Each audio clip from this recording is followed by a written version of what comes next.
सुन रहे हैं मेरे यानी हुमैरा फातिमा के साथ में लक्ष्मी नारायण मिश्र का समस्यात्मक उपन्यास सिंदूर की होली। योग्यता क्या है इस उपन्यास को सुनने या पढ़ने की? नेट के पाठ्यक्रम में है और हायर अर्थात यूपीएचईएससी के पाठ्यक्रम में भी है। तो हमने अभी तक इसकी भूमिका और प्रथम अंक पर चर्चा कर ली है। आज हम लेकर उपस्थित हुए हैं दूसरा अंक।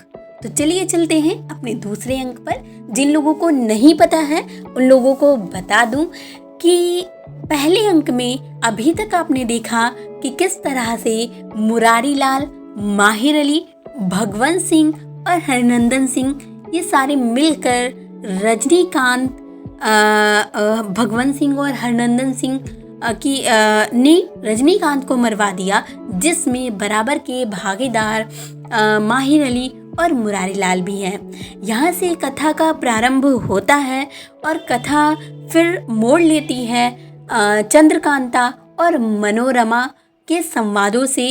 चंद्रकांता और मनोरमा उस चित्र पर चर्चा करते हैं जिसका नाम है यौवन के द्वार पर, जिसको चंद्रकांता मृत्यु के द्वार पर नामकरण करती है क्योंकि रजनीकांत का वह चित्र होता है और रजनीकांत अब मर चुका है। उसके पश्चात कथा आगे बढ़ती है और मनोज शंकर आ जाता है। मनोज शंकर जब आता है तो मुरारी लाल से वह कुछ प्रश्न करता है। इतने में जो घर का आंगन होता है या बरामदा होता है उसमें रजनीकांत की लाश लिए आ जाते हैं कुछ लोग और उसको नीचे रख देते हैं और यहीं पर जो प्रथम अंक है वो समाप्त हो जाता है। हम चलते हैं अपने दूसरे अंक पर, वहीं से जुड़ते हैं। दूसरा अंक, बंगले के बरामदे में आगे की ओर कुर्सियां रखी हैं, बीच में सामने की ओर एक आराम कुर्सी है। उसके दोनों बगलों से होकर 4 काठ की कुर्सियां वृत्ताकार रूप में रखी हुई हैं। संध्या हो रही है। मनोज शंकर बरामदे की बाईं ओर के गोल कमरे से निकलता है। सामने आकर बाहर की ओर देखता है। काशी सिल्क का कुर्ता और बंगाली तौर पर दाईं ओर से वार्ड और की रेशमी चादर डाले है। बाईं ओर से रेशमी चादर डाले है। धोती भी बंगाली ढंग से चुनकर पहना हुआ है, नीचे की ओर लटकती हुई। पैर में पंजाबी जूता है। शरीर की गठन तो सुदृढ़ है लेकिन उसकी आंखें नीचे को धंस रही हैं, जिससे उसकी चिंता का पता लगता है। वहीं खड़ा खड़ा बांसुरी बजाने लगता है। भीतर की ओर से मनोरमा का प्रवेश होता है। मनोरमा बरामदे में आकर, मुझे भी सिखला दो। मनोज शंकर घूम कर, किस लिए? मनोरमा, जानते हो रात को मैं बहुत कम सो पाती हूँ। लेकिन क्यों? लेकिन क्यों? मैंने तो कभी नहीं कहा कि तुम रात को ना सो। कहा है कभी? मुझे नींद नहीं आती, गंभीर हो उठती है। अच्छा, तो फिर बांसुरी बजाने से नींद आएगी? नींद की दवा तो सुंदर रही, मनोज शंकर कहता है, क्योंकि मनोज शंकर बांसुरी बजाता है। मनोरमा, नींद नहीं आएगी, यो थोड़ी समय तो सुख से बीतेगा, मनोज शंकर कहता है। लेकिन यहाँ तुम कैसे जानती हो कि बांसुरी बजाने में सुख होता है? मेरा तो स्वास्थ्य इसी में बिगड़ गया। डॉक्टर गए? अभी नहीं। क्या कर रहे हैं? क्या कर रहे हैं? देह दबा रहे हैं। देह दबा रहे हैं? मुस्कुराकर। तुम भी तो परिहास समझ रहे हो? चल कर देख लो। कभी सिर पर हाथ रखते हैं, कभी छाती पर, कभी बाह पर, कभी जांघ पर। मैं तो समझती हूँ कि वह खिलवाड़ कर रहे हैं। मनोज शंकर, वह उसके साथ खिलवाड़ कर रहे हैं और तुम मेरे साथ खिलवाड़ कर रही हो। मनोरमा धरती की ओर देखने लगती है। क्यों? इधर देखो। मनोरमा गंभीर होकर, ठीक उसी तरह जिस तरह वे खिलवाड़ कर रहे हैं। मनोज शंकर, नहीं, उनका खिलवाड़ घड़ी दो घड़ी, दिन दो दिन का है, लेकिन तुम्हारा तो शायद मेरे जीवन के साथ ही समाप्त होगा। उसका अंत तो मेरा अंत है ना। यहाँ पे वो इनडायरेक्टली मनोज शंकर ने मनोरमा को पोज किया है। मनोरमा, अभी केवल 2 महीने हुए तुमने मुझे देखा है जी। मनोज शंकर, तो बस 2 ही महीने से यह खिलवाड़ भी प्रारंभ कर रखा है तुमने। मनोरमा: मैंने? मनोशंकर: हाँ तुमने। मनोरमा: यदि मैं सीधे शब्दों में कह दूं तो तुम झूठ कह रहे हो, तुम्हारे हृदय को चोट पहुंचेगी, लेकिन मैं यह चाहती नहीं। मैंने तुम्हारे साथ किसी तरह का खिलवाड़ नहीं किया, मैं तुम्हें चाहती हूँ। तुम्हारे साथ एक प्रकार की आत्मीयता का अनुभव मैं करती हूँ, लेकिन तुम जिस मोह में पड़ गए हो वह तो भयंकर है। मनोशंकर: भयंकर है? मनोरमा: भयंकर है, भयंकर। चंद्रकला उस लड़के पर इतनी रीझ गई कि इसके लिए बीमार पड़ गई। हम लोगों को अपने से महान होना है मनोज। तुम्हारे साहब भी मुझसे प्रेम करने लगे हैं। गंभीर होकर दशाश्वमेध घाट पर भिक्षुकों के एक एक टुकड़े के लिए द्वंद्व चल पड़ता है। वे सभी भूखे रहते हैं, ज्ञान के लिए वहाँ लेश मात्र भी जगह नहीं है। उन्हीं भिक्षुकों की तरह हो गई है तुम्हारी यह पुरुष जाति। मनोरमा का यह कथन बहुत ही कटाक्ष व्यंग है भारतीय समाज के पुरुषत्ववादी सोच पर। मनोशंकर कहता है, उसकी ओर उद्विग्न होकर देखने लगता है। इस तरह क्यों देख रहे हो? तुम ही कहो कुछ सोचकर। मैं विधवा हूँ। इस ज्वालामुखी को यदि मैं कुछ समय के लिए छिपा भी दूँ तब भी मैं किसकी बन, तुम्हारी या डिप्टी साहब की बनूं या तुम्हारी बनूं? जहां मनोरमा: छ आज नहीं समझा तो फिर चंद्रकला की तरह तुम्हारे लिए भी कोई आशा नहीं। मनोशंकर बांसुरी बजाने लगता है। मनोरमा थोड़ी देर तक उसकी ओर देखती है। नहीं मानोगे मनोशंकर, इसमें भी बुराई है। मनोरमा: इसमें एक प्रकार का विष, एक प्रकार का नशा है। मनोशंकर: मैं तो अब बिना इसके जी नहीं सकता। मनोरमा: विषाद का स्वर ना बजाकर आनंद का स्वर बजाया करो। सुई ले लेकर जीना अच्छा नहीं लगता है जी। मनोशंकर: कहीं आनंद है भी या यूं ही? मनोरमा: कहाँ आनंद नहीं है, चित्तवृत्ति का निरोध योग है, और यही आनंद है। जो चाहते हो व ना चाहो, आनंद तुम्हारा है और तुम हो आनंद के। मनोशंकर: मैं तो जीना नहीं चाहता। मनोरमा: तब मरना चाहते हो? यही ना, मरना ना चाहो, जीवन तुम्हारा है। मनोशंकर: तुम्हें समझ लेना कठिन है। मनोरमा: डिप्टी साहब के लिए भी मैं समस्या हूँ और तुम्हारे लिए भी। मैं क्या करूँ? किसके लिए रोऊं? अपने लिए, तुम्हारे लिए, साहब के लिए, अथवा चंद्रकला के लिए? चंद्रकला की दवा के लिए डॉक्टर आए हैं। हम मरीजों की दवा कौन करेगा? चंद्रकला का रोग असाध्य है, लेकिन हम तीनों का तो संघातक हो गया है। मनोशंकर: मेरा रोग तो तब तक अच्छा नहीं होगा जब तक मैं जान ना जाऊं कि उन्होंने आत्महत्या क्यों की। मनोरमा: पुरुष का सबसे बड़ा रोग स्त्री है और स्त्री का सबसे बड़ा रोग पुरुष। यह रोग तो मनुष्यता का है और शायद मनुष्यता के विकास के साथ ही इसका भी विकास हुआ। हाँ, पहले इसकी कुछ विशेष अवस्था थी, लेकिन अब तो इस रोग का आक्रमण सभी अवस्थाओं में हो जाता है। इस चिरंतन रोग के साथ तुम्हारा एक और रोग है, मैं समझती हूँ कि। मनोशंकर: इस सब का मतलब यही है कि तुम मुझे अपने से दूर हटा देना चाहती हो। मनोरमा: मैं तो तुम्हारा हाथ पकड़कर संसार में उतर पड़ना चाहती हूँ। संसार के लिए एक नया आदर्श पैदा करना चाहती हूँ, और तुम चाहते हो कि मैं अपने आंचल से तुम्हारा गला बांध दूँ और अपने साथ ही तुम्हें भी ले डूबूं। अगर तुम सचमुच मेरे शरीर पर भी ही नहीं रीझ गए हो, तुमने मेरा हृदय, मेरी अंतरात्मा को समझ लिया है, तो हाथ बढ़ाओ। या लो, अपना हाथ बढ़ाती है, पकड़ लो। मनोशंकर मंत्रमुग्ध की तरह उसका हाथ पकड़ लेता है। तुम बांसुरी बजाओगे, मैं चित्र बनाऊंगी। कुछ सोचकर, मैं विधवा हूँ और तुमको भी विधुर होना होगा, और इस प्रकार हमारा सम्मिलन आज एक जीवन का नहीं अनेक जीवन का हो गया। मनोशंकर चिंतित होकर दूर आकाश की ओर देखने लगता है। मनोरमा उसका कंधा पकड़कर उसे जोर से हिलाकर देती है। चिंता नहीं, चिंता नहीं, हंस तो दो जीवन पर और जगत पर मुरारीलाल का प्रवेश होता है। मुरारीलाल बनावटी स्वर में, तुम लोगों ने यहाँ नाटक घर बना दिया। मनोरमा कमरे के भीतर जाकर खड़ी हो जाती हैं। मुरारीलाल बरामदे में निकलकर आराम कुर्सी पर बैठते हैं। उनके चेहरे पर आत्मभाविक उद्वेग है। मनोज शंकर, क्या कहा आपने? मुरारीलाल, यही कि तुम लोगों ने यहाँ नाटक घर बना दिया है। मनोज शंकर, शायद आप अभी नाटक देख कर आ रहे हैं, उसी भावना से आपको भ्रम हो गया है। मुरारीलाल, मैं नाटक देख कर आ रहा हूँ। मनोज शंकर रूखे स्वर से, संभवतः वहाँ और क्या था?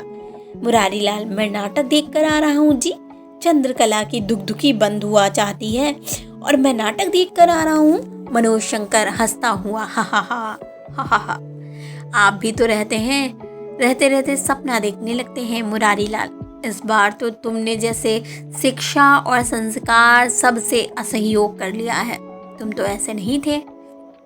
मनोज शंकर, अभी मेरा विकास हो रहा है। मुरारीलाल, डॉक्टर साहब को पता नहीं चल रहा है, उनको संदेह है, कोई रोग का साफ लक्षण नहीं देख पड़ता। वे डर रहे हैं कहीं हृदय की गति ना बंद हो जाए। तुम तो उसे देखने भी नहीं गए और वहाँ। मनोज शंकर, मैं गया था। 10 मिनट से अधिक उसके पैताने खड़ा रहा। उसने एक बार मेरी ओर देखा, फिर सिर के ऊपर तकिया रखकर करवट लेट गई।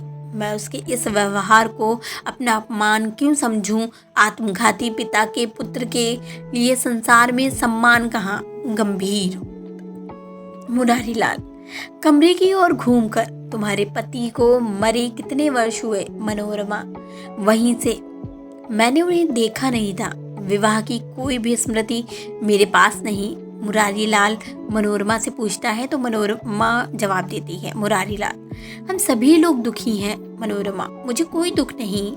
मुरारीलाल, तुम स्त्री होकर यह कह रही हो? मनोरमा, पुरुष तो वैधव्य का अनुभव कभी नहीं करते, इसलिए यह बात स्त्री ही कह भी सकेगी। और दूसरे, मेरा जीवन पिताजी की चांदनी की तरह हंस की तरह श्वेत दाढ़ी और मूंछ की छाया में रंग और कलम के साथ बीता है। मुझे उस तरह के किसी अभाव का अनुभव हुआ ही नहीं जो मिला नहीं। उसका चला जाना, उसका सुख क्या है और दुख क्या है? यहाँ पे स्त्री विमर्श, यौन सुचिता और बहुत सारे मुद्दों को मनोरमा परे ढकेल देती है। मुरारीलाल, कुछ सोचकर, तुमने रजनीकांत का चित्र अपनी तबीयत से बनाया था? मनोरमा, रेखा चित्र तो मैंने स्वयं बना लिया। मेरा विचार था यहाँ से चले जाने पर उसमें रंग भरूंगी, लेकिन चंद्रकला ने मुझे बहुत मजबूर कर दिया, उसे पूरा कराया है। मुरारीलाल, चंद्रकला ने? मुझे उसके आहत होने का बड़ा दुख है। मेरा हृदय जानता है या भगवान जानते हैं। मनोज शंकर, और उसी दुख में चंद्रकला बीमार पड़ी है। आप जानते हैं मैं मनुष्य की कमजोरियों का कितना निष्ठुर आलोचक हूँ, इसलिए मैं उसकी बीमारी को नाटक समझ रहा हूँ। मुरारीलाल, लेकिन मैं तो समझता हूँ। एकाएक चुप हो जाता है। मनोज शंकर, आपने देखा नहीं, यहाँ जब तक उसकी लाश लाकर रखी गई, वह किस तरह उसकी ओर देखने लगी और किस तरह मुंह में रुमाल डालकर भाग गई। यहाँ ठहरती तो रो पड़ती। मुरारीलाल गहरी सांस लेकर, उसका हृदय बहुत कोमल है मनोज, उसका घाव देखकर घबरा उठो। उसी घबराहट में उसने तुम्हारा ख्याल नहीं किया, नहीं तो जिस दिन तुम्हारा पत्र मिला था वह उस दिन घबरा उठी थी। मनोज शंकर, संभव है मेरे कल्याण की भावना उसके हृदय में है, लेकिन। मुरारीलाल सहम कर, लेकिन क्या? मनोज शंकर, जाने दीजिए। कुछ नहीं मुरारीलाल, नहीं कहो तो। मनोज शंकर, वह बात आपसे कही नहीं जा सकती। 2 डग आगे बढ़कर बाहर देखने लगता है। मुरारीलाल, लेकिन मैं तो उससे अधिक तुम्ही को मुरारीलाल, लेकिन मैं तो उससे अधिक तुम्ही को असावधान पा रहा हूँ। मनोरमा, डॉक्टर साहब को यहाँ तो भेजो। मनोरमा का प्रस्थान। मनोज शंकर, मैं असावधान हूँ? मुरारीलाल, हाँ तुम अच्छी तरह जानते हो कि मेरी भविष्य की आशा क्या है। मैं तुम दोनों को किस रूप में देखना चाहता हूँ मनोज शंकर, वह तो मैं जानता हूँ, लेकिन केवल आपके चाहने से वह पूरा तो नहीं हो जाएगा। हम दोनों एक दूसरे से कितनी दूर हैं, इसका ध्यान भी तो आपको रखना होगा मुरारी लाल। लेकिन यह दूरी तुम्हारी ही बनाई हुई हो तो? मनोज शंकर, नहीं, मैंने इस दूरी के लिए कोई ऐसा काम नहीं किया है, लेकिन मुझे इसका अधिकार भी तो है। अगर मैं अपने लिए यही उपयोगी समझूं मुरारी लाल, तो इसे मैं अपना और तुम्हारा दोनों का दुर्भाग्य समझूंगा। अभी जो तुमने इस विधवा का हाथ पकड़ा था, इसका अर्थ क्या है? मैं भी कभी तुम्हारी अवस्था का था, इन चीज़ों को मैं खूब समझता हूँ। मनोज शंकर उद्वेग में, या विधवा आप नहीं जानते, या शायद जानते भी हैं। अग्नि है, हलाहल है, कोई भी पुरुष उसे छूकर या पीकर जी नहीं सकता। उसका हाथ मैंने इसलिए नहीं पकड़ा कि मैं उसे स्त्री बनाऊंगा, उसका हाथ तो मैंने इसलिए पकड़ा कि मैं जीवन भर अविवाहित रहूंगा। बांसुरी बजाता है। मुरारी लाल झपट कर कुर्सी से उठते हैं और उसके हाथ से बांसुरी छीन लेते हैं। मनोज शंकर कई बार सिर हिलाकर गोस्वारे के नीचे थूकता है। इतनी जल्दी क्या पड़ी थी? मुंह से खून आ गया? मुरारी लाल, मुझे गोली मारकर तुम बांसुरी बजा रहे हो? तुम? मनोज शंकर, किसी को गोली मारना यदि वीरता है तो गोली मारकर बांसुरी बजाना तो वीरता से बढ़कर वीरता और महानता से बढ़कर महानता है। यदि यह मुझसे संभव हो सके तब मैं समझूंगा कि मैं अपने से बड़ा हूँ, मनुष्य से बड़ा हूँ। मुरारी लाल, मनुष्य से बड़ा तो केवल देवता होता है। मनोज शंकर, हाँ, उस हालात में मैं केवल देवता हूँ। मुरारी लाल, यह व्यंग करना तुमने कहाँ सीखा है? मनोज शंकर, जीवन इस तरह की बातें नित्य सिखलाता है। बहुत से लोग जीवन को शिक्षा की ओर ध्यान नहीं देते, इसलिए उपदेशक और दार्शनिक बनते हैं, लेकिन जो उसे सुनते हैं समझते हैं मेरी तरह शायद व्यंग करते हैं। मुरारी लाल, तुम मेरा कुछ भी विचार नहीं करते। मनोज शंकर, यह कैसे? मुरारी लाल, तुम कहते हो कि तुम जीवन भर अविवाहित रहोगे। इतना ही नहीं, कितनी अनर्गल बातें तुम कह जाते हो। 10 वर्ष का समय बीत गया, मेरा व्यवहार तुम्हारे साथ कैसा रहा तुम स्वयं जानते हो। मनोज शंकर, मेरा दुख मेरी आत्मा में सब ओर से व्याप्त हो चुका है। यदि मैं व्यंग ना करूँगा तो मैं जीवित नहीं रह सकता। मुझे मरना होगा। आपकी यही इच्छा है तो कहिए, मैं अपना रास्ता बदल लूं। मुरारी लाल, मैं तो अपना सब कुछ छोड़कर तुम्हें सुखी करना चाहता हूँ। यही करता रहा हूँ, यही करता रहूँगा। मेरी इच्छा यह ना थी कि रजनीकांत मारा जाए, लेकिन भगवंत ने से रुपया ले लेना मैंने बुरा नहीं समझा। उसने दूसरों को लूट कर रुपया इकट्ठा किया है। यदि इसे लूटना भी माना जाए तो उसे लूट लेना मैंने बुरा नहीं समझा। इसके अतिरिक्त तो तुम्हारे विदेश जाने की समस्या भी हल हो जाती। मनोज शंकर गंभीर होकर, तो फिर रजनीकांत की हत्या का प्रधान कारण मेरी विलायत यात्रा है, जिसके लिए मैंने कभी इच्छा नहीं की, यहाँ तक कि मैंने कभी स्वप्न भी नहीं देखा। जीवन और शक्ति के उस लोक में मुझे क्या मिलता? मैं वहाँ किस आशा से जाता? मुरारी लाल, सिविल सर्विस के लिए। यही तो आप समझते नहीं हैं कि मैं मृतक सिर हिलाकर जिसका भूत जी रहा है आज 10 वर्ष से, वह सिविल सर्विस की इच्छा क्यों करता? मुरारी लाल, तुम अपने को मृतक कह रहे हो? अवश्य, मैं मृतक तो हूँ ही। मैं आत्मघाती पिता का पुत्र, किसी बड़े पद, किसी बड़ी मर्यादा के लिए मैं नहीं बनाया गया हूँ। जब तक मैं यह ना जान जाऊँ कि उन्होंने आत्महत्या क्यों की आत्महत्या उन्होंने, तब तक एकाएक गंभीर होकर कुछ सोचने लगता है। मुरारी लाल उद्वेग के स्वर में, ओह, मालूम हो जाएगा, जल्दी क्या है जिसके लिए? मनोज शंकर कांपते हुए स्वर में, लेकिन हो जाएगा कभी मालूम, इसी में तो संदेह है। उस समय में 12 वर्ष का था, आज 22 वर्ष का हूँ। एक युग पूरा हुआ चाहता है, एक नई पीढ़ी आया चाहती है, लेकिन यह रहस्य उन्होंने आत्महत्या की क्यों? अभी ज्यों का त्यों बना है।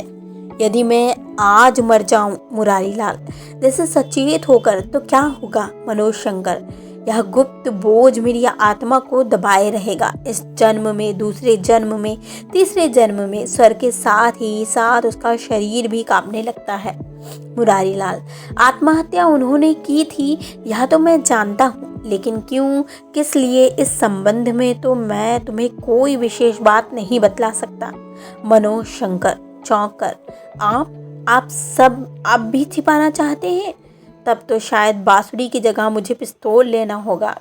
उसका मुख भयानक उठता है और उसका शरीर आंधी के समय पेड़ की तरह हिलने लगता है। मुरारी लाल भय और आवेश में, तुमसे किसी ने कुछ कह दिया क्या?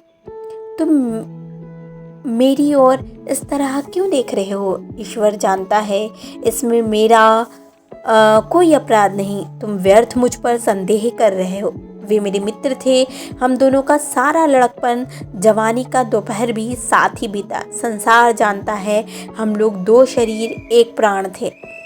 कभी मनोज शंकर की ओर तो कभी धरती की ओर देखते हैं। उनके मुख का रंग एकाएक बिगड़कर लाल और अंत में काला हो जाता है। उनकी सांस वेग से चलने लगती है, जिससे उनकी छाती उठने और बैठने लगती है। बाएं हाथ से अपनी आंखें मलने लगते हैं।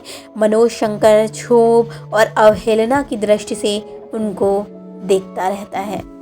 मनोज शंकर कड़े शब्दों में, कहते चलिए। मुरारी लाल कातर होकर, क्या कहूँ अब? मनोज शंकर, बस हो गया, अब कुछ कहना नहीं है? मुरारी लाल संभल कर, नहीं। मनोज शंकर उंगलियों को कड़ी कर बायां हाथ सिर पर रखता है। अंगूठे के नीचे उसका बायां कान इस तरह दबाकर ऊपर को खींच उठाता है कि कान के नीचे का चमड़ा ऊपर को खिसकता हुआ मालूम होता है। दायां हाथ बार बार हिलाते हुए, सूत्र रूप में नहीं, व्याख्या रूप में। सूत्र काल तो चला गया, अब तो व्याख्या काल है। घड़ी दो घड़ी की व्याख्या में 10 वर्ष के सूत्र साफ हो जाएंगे, उनका अर्थ व्यक्त हो जाएगा। बस कहते चलिए। तुमसे मुझे बड़ी आशा थी, इसलिए उद्विग्न होकर उसकी ओर देखने लगता है। मनोज शंकर क्षुब्ध होकर, आपकी आशाएं वैसी ही रहें, कुछ और बढ़ जाएं। उसकी ओर तीव्र दृष्टि से देखकर सिर हिलाते हुए, मुझे इस योग्य बना दीजिए कि मैं आसानी के साथ उनका, आपकी आशाओं का बोझ उठा सकूं। आप अपना उपकार कीजिए। चंद्रकला के मन में कोई जगह नहीं बना सका, इसलिए नहीं कि मुझ में पुरुषत्व ना था या मुझ में वह कला, वह कौशल ना था जिससे एक और 1000 चंद्रकला आंचल पसार कर भीख मांगती हैं। मेरे पास केवल एक वस्तुना थी, रजनीकांत की मुस्कान में जो जादू था, उसकी हंसी में जो कंपन, जो मस्ती थी, उसकी अबोध आँखों में, उसके अबोध हृदय का जो आशापूर्ण प्रतिबिंब था, वह मेरे पास ना था। मेरी शिक्षा, संस्कार, सब ओर से मेरा संयम और बड़प्पन बेकार साबित हुआ।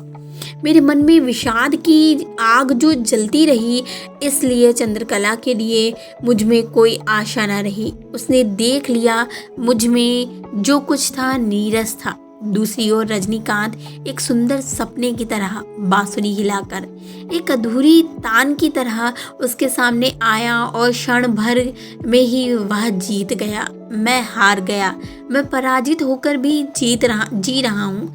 जीने का मतलब मेरा यहाँ रहना, इस वातावरण में मुस्कुराकर। स्त्री के लिए ज्ञान और विद्या का कोई मूल्य नहीं। फिर मुस्कुराकर, प्लेटो के प्रजातंत्र में कवि को कोई स्थान नहीं मिलता था। स्त्री के प्रेम तंत्र में बुद्धि और ज्ञान का कोई स्थान नहीं। यहाँ पर देखिए आप काव्य शास्त्रीय व्याख्या की है इन्होंने, मनोज शंकर ने।